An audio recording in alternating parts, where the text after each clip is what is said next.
अजून मी त्या विठू माऊलीच्याच गजरात माझं सगळं मन अजून तिथंच आहे. पण आता करणार काय? ज्याच्यासाठी मला इथे उभा केलाय ते मला करायलाच पाहिजे ना. खवय्यगिरी. ओके, आपण आता काय बनवतोय? आता आपण सुक्या केळ्याचे काय नाव काय? कच्च्या केळ्याचं चाट. कच्च्या केळ्याचं चाट. चाट चाट आणि चाट. ओके, काय पहिल्यांदा करायचं आपल्याला? पहिल्यांदा आपण हे बाउल. आधी आपण कच्ची केळी आपण सोलून ती किसून घेतली. त्याच्यानंतर उकडलेला बटाट्याचा किसून घेतला बटाटा. त्याच्यात ब्रेडचा चुरा घातला, चण्याचं पीठ घातलं, त्याच्यानंतर त्याच्यामध्ये थोडं आमचूर घातला, मिरचीची पेस्ट घातली. जरा झणझणीत करा. हो, तुम्ही तिखट खात नाही पण मला पण. कढीपत्त्याची पानं थोडी बारीक अशी करून घातली, त्याच्यामध्ये कोथिंबीर, थोडी कोथिंबीर घातली, मीठ, कांदा वगैरे सगळं शेवटी आपण वरनं घालायचं.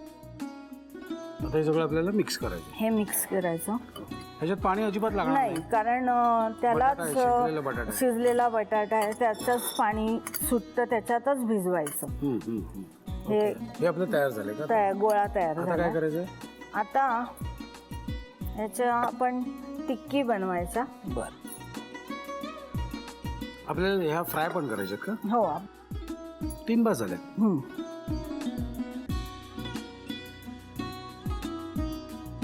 ओके, आता हे आपले झाले ना? हो, हे हो, ही झाली तयार आपली बनाना टिक्की. हा, कुरकुरीत. हो, आता आपण ह्याच्यावर ही सजवायची. त्याच्यावर आपण दही तयार केले, त्याच्यात मीठ आणि पिठी साखर घालून असं दही घोटून घेतलंय. त्याच्यानंतर ही पुदिन्याची चटणी आहे, ही लाल मिरची आणि लसूण याची चटणी आहे. आणि तो आपल्याला किती तिखट हवं त्याप्रमाणे झणझण किती पाहिजे त्याच्यावर आहे. चिंच, गूळ, खजूर अशी चटणी बनवलेली आहे. आता त्याच्यावर बारीक शेव त्याच्यावर भुरभुरायची आणि कांदा, बारीक चिरलेला कांदा टाकला, थोडंसं मीठ, कोथिंबीर आणि वरनं डाळिंबाचे दाणे घालायचे. दिसायलाही छान आणि डाळिंब आवडतं सगळ्यांना. अशी ही झाली तयार banana chaat. Ready to serve.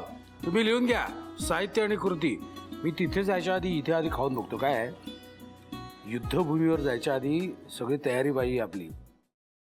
Paneer mushroom stick with barbecue sauce करण्यासाठी लागणारे साहित्य: किसलेलं गाजर, उकडलेला बटाटा, पनीर, तांदूळाचं पीठ, रवा, मटार, मशरूम, कोबी, मीठ, मिरची, कोथिंबीर आणि बार्बेक्यू सॉस. कृती: प्रथम एका बाउलमध्ये किसलेलं गाजर, उकडलेला बटाटा, कुस्करलेलं पनीर, मटार, मशरूम, हिरवी मिरची, कोथिंबीर, कोबी, मीठ आणि तांदूळाचं पीठ घालून सर्व एकजीव करून घ्यावं. तयार मिश्रणाच्या स्टिक बनवून रव्यामध्ये घोळवून गरम तेलात तळून घ्याव्यात आणि सर्व्ह कराव्यात. मामी, कोणता भक्त हाक मारतो आहे? ध्यानात इतके मग्न आहात. बाणाईला भेट घ्यायची आहे देवी. वाटलंच मला, ही अस्वस्थ असणं स्वाभाविकच आहे. तिच्या दृष्टीने हे सारंच गोंधळून टाकणार आहे. अशा वेळी तिला तुम्हाला किंवा मला भेटावं असं वाटणं हे स्वाभाविक आहे. नमस्ते अंकल जी. वो हमें आपसे कशा करता आलेस तू इथे? विकीची चाळी करायला? काय समजतो काय स्वतःला तू? अरे आजारपणात माझा जीव वाचवला म्हणून घरातल्या पोरी बाळींवर. अरे कुठून कुठून येता तुम्ही? नाही ते उद्योग धंदे करता इथं. खपवून घेणार नाही मी सांगतो तुला. मी फार वाईट माणूस आहे, लक्षात ठेव. पोलिसात देणार होतो तुला. केवळ विकी आडवा आला म्हणून लक्षात ठेवलं. ते इथून दिंड काढणार होतो तुझी मी. मामा, आता आपण काहीच करू शकत नाही.